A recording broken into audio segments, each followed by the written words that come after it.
Halos isang taon bago ang halalan sa 2025, isang bagong political party ang nagsimula ng magpakilala.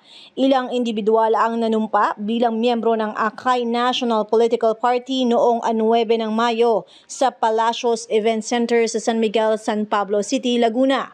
Dumalo sa seremonya si Baguio City Mayor Benjamin Magalong bilang panauhing pandangal. Madami ang mga nakiisang politiko mula sa iba't ibang lugar sa bansa, gaya ng Pasig City, kabilang sina Councilor Volta de los Santos, Councilor Buboy Agustin, ilang mga punong barangay, mga kagawad at sangguniang kabataan ang dumalo sa mass oath-taking. Ang sektor ng mga PWD o Persons with Disabilities ng Lungsod Pasig ay ibinigay ang suporta sa kanilang pinaniniwalaang partido. Ang Akay ay akreditado na ng Commission on Elections ngayong taon. Si Rizal Laguna Vice Mayor Tony Aurelio ang pangulo nito, habang ang chairman nito ay si dating Laguna Representative Sol Aragones. Ang ex-ABS-CBN reporter na si Dolan Castro ang Secretary General. Advokasya ng partido ay ang pagtataguyod ng mga karapatan ng mga taong may kapansanan, solo parents, senior citizens, manggagawa sa barangay, at maging ng mga kabataan. Layunin din ng Akay na magtatag ng isang tertiary hospital sa Laguna at tumulong sa ibang mga probinsya. Ipinahayag din ng former congresswoman ang iba pang plano ng Akay para sa mamamayan. Sinabi niya na ang partido ay naglalayong tugunan ang mga mahalagang issue sa edukasyon, pangangalaga sa kalusugan, paglikha ng trabaho at mabuting pamamahala.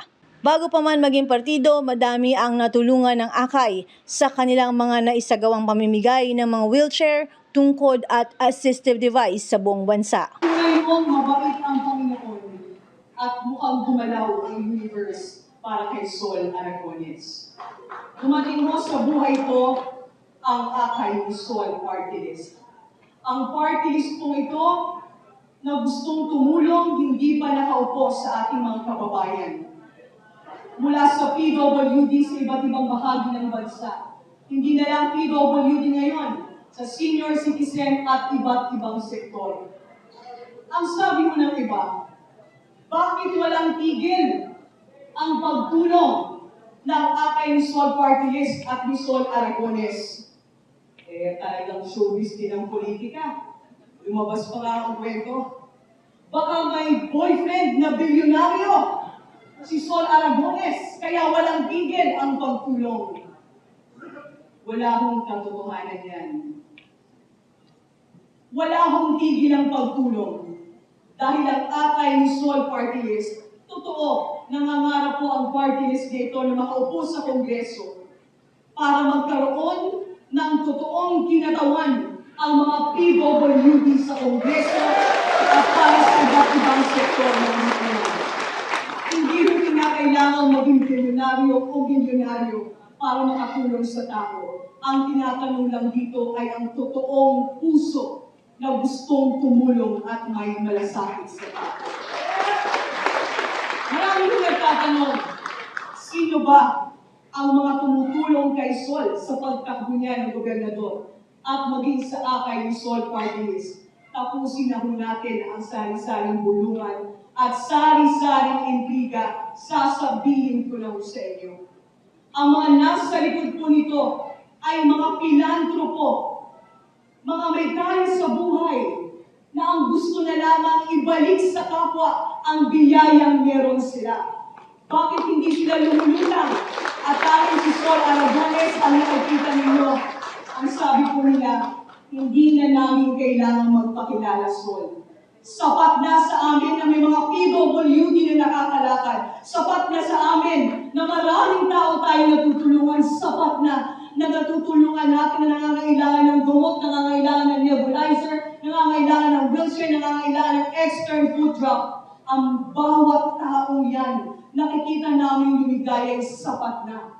Ang tanong ko, ano ang kailangan kong ibalik sa inyo? Sakaling pagbigyan ako ng pagkakataon na manalong gobernador at ang Akay ni Sol Party List, dito na ho pumatak ang mula ko.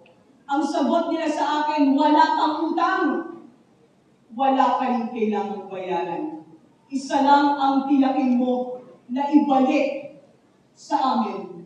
Ang kailangan mo lang ibalik sa amin ay tiyakin mo na ang tulong na para sa tao ay maramdaman at maranasan ng pinakamahihirap natin mga kababayan. Kaya yun po ang ginagawa natin ngayon. Sa bawat araw na may mga tao nang nakakalakad na hindi dati makalakad. Sa bawat buhay na binabago ng Akay ni Sol Extern Food Drop. Sa bawat taong tinutulungan natin, hindi lamang sa Laguna kundi sa iba't ibang bahagi ng bansa. Sapat na itong kabayaran sa kanila. Sa araw po ito, nabuo ang Akay National Political Party. Mahaba ang proseso, pero tinaga namin ang proseso ito. At ngayon po na nakikita ko na ang lahat ng kasama namin dito na manunumpa, tanggapin niyo po ang aking pasasalamat. Si Baguio City Mayor naman ay nagbigay ng mensahe sa good governance. Samantalang ipinahayag ni Pasig City Councilor De Los Santos at ng iba pang mga politiko ang kanilang pagtindig para sa Akay. Sabi nga ho nila,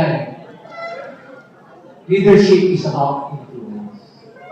People will believe in you or will follow you only if they believe in you. And that belief will be defining moment because of your character ninyo at your competence. And this is practically what I saw in person also. Kaya po ako nandito ngayon, alam ko po na tama po ang aking sasamahan ko. At hindi po ako magkakamali dahil sa guidance po ng mga taong na napakinggan natin, lalo na po kay Congressman Sol Aragones na magiging gobernador na po ng Laguna. Alam niyo po, mahigit isang taon po, no, bago po nakilala si Kong Sol. Hindi kami nagkakausap ng personal, pero napakarami na po nang naitulong niya, no, ng aking Sol sa Pasig City. Kaya sa totoo po, hindi lang po talaga ako nakaangla doon sa pagiging magkaibigan namin ni Congressman Sol. Pero nakaangla po ako sa mga magaganda pong intensyon na gustong ibigay po ng aking Sol. Kaya nung ako po ay inimbitahan na maging bahagi ng Akay National Party, ako hindi po ako nagdalawang salita. Sabi ko, pakisabi kay Kong Sol, magre-resign na ako kung saan ako partido ngayon at sasama po ako dito sa partido. Gusto ko lang po ipagmalaki na baka halos kapantay po namin ang bilang ng mga taga-Laguna na nandito. Kami po ay kulang-kulang 200 na Pasigueño na nandito po ngayon. Sabi ko nga lang ng taga-Pasig, ganyan po kami karami na sumusuporta. Kasama po namin ang dati pong number 1 na konsihal ng Pasig City na ngayon po ay kapitan po ng Barangay Bagong Ilog, ang aking pong iniidolo rin sa pag-iliguran at Dane Avis.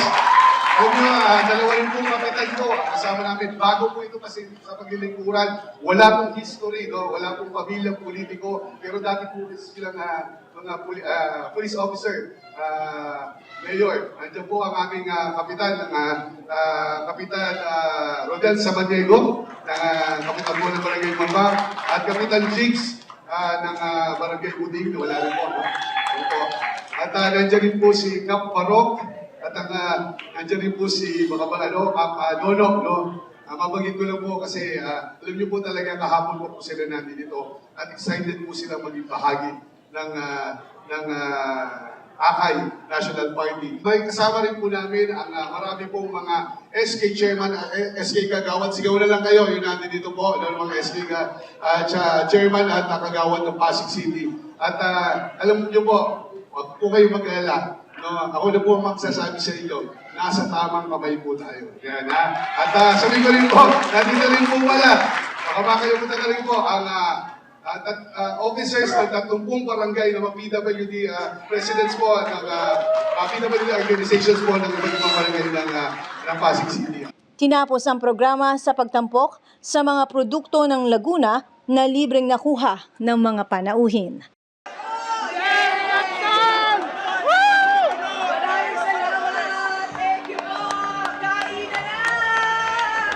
Ako si Luan Peñano para sa latest ng iNews Pasig.